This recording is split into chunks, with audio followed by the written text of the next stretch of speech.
So I'm someplace pretty fascinating if you're a business nerd. Behind me is the site of the very last standalone Long John Silver's restaurant here in San Antonio. If you're not familiar with Long John Silver's, it was the category killer in terms of seafood as fast food. Long John Silver's. Crispy fish, golden fries.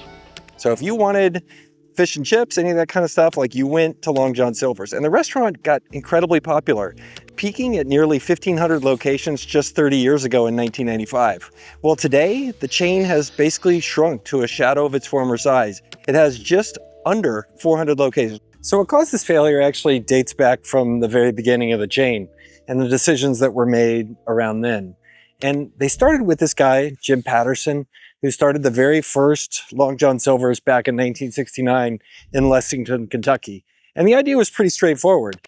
You would bring this idea of like a Boston or a Maine style fish and chip shop to rural flyover America. And well, back in 1969, it wasn't flyover America yet, it was drive over America. And back then there was an explosion of fast food concepts. I mean, fast food was still kind of a new thing back in the 60s. And in a sea of Me Too burger chains where everybody seemed to be doing some version of McDonald's, you had this kind of beacon of uniqueness, which was Long John Silver's.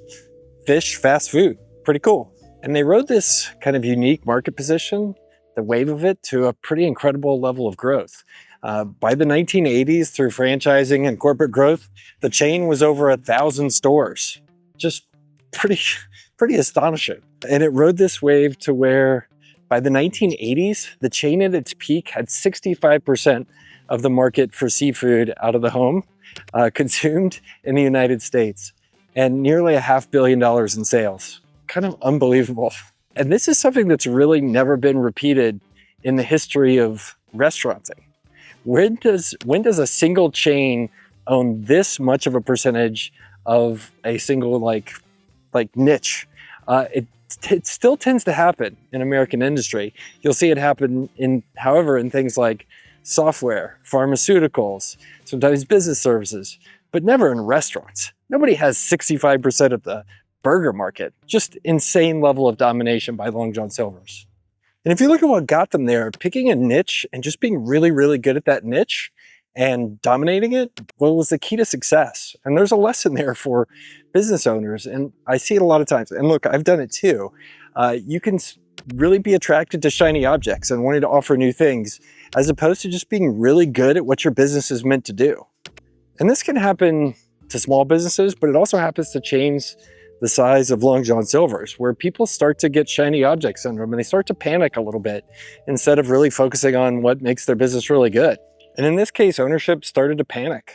By this time, the company had been falling prey to a lot of the things that were going wrong in American business back in the 80s and 90s, which was, financial engineering and shifting ownership and that sort of thing. And so ownership started to panic a bit. And what they did was not good at this point, which was start to, basically make changes that went against the core business. And by this time in the late 80s, there were things that were chipping away at this market dominance for Long John Silver's. You were seeing everything from, at the top end, chains like Red Lobster coming in, other folks getting into seafood from the top end. And then from the bottom up, you were seeing grocery stores and folks come in with things like, ready to eat, whatever, those fish sticks. I used to love those things as a kid. They were delicious. And people were microwaving those things at home. And that didn't help. So the first kind of thing that sowed the demise here was this management panic that I talked about before. They went through and did financial engineering, and like a lot of companies in the late 80s, they did a leverage buyout and put a bunch of debt on the company. And in retrospect, it's not a good move. You end up with a company that has a lot of debt on it, and it's in a declining market and losing market share. It's a recipe for disaster. And that was what happened. And this leverage buyout ran into something else that was really problematic for the chain, which was consumer tastes were changing. People in the late 80s and early 90s were starting to feel like high-fat fried food, which Long John Silver specialized in. That wasn't the healthiest thing for them. And even then, the chain tried to respond to that stuff. They brought in healthier options. But like many companies, we've seen on this channel, sometimes your customer base starts to bifurcate on you. And while some people want healthier options, other people still want the old unhealthy stuff that you're offering. And in the end, you end up with a chain that doesn't serve either master very well. But there was a third thing I hinted about that is why ultimately, above all the other reasons, the missteps, the turnover of management, the stupidity with the debt and the financial engineering, the one decision that they made back in 1969 when they started the concept, which was to bet on fish, that's ultimately proved to be what is the thing that's killed the entire chain. And I'll show you how this is by taking my next stop at a chicken restaurant. When places like this, Raising Cane's here, have exploded in popularity. This chain alone, Raising Cane's, in the same period, has gone from 200 to over 800 stores just in the past decade alone. Well, something structurally has to have caused all this. Like, why are chicken-based restaurants going crazy? Why is Chick-fil-A, Raising Cane's, and all this stuff basically exploding? And then you have places like Long John Silver's around the seafood market that just aren't working anymore. Well, there's an interesting answer to all that.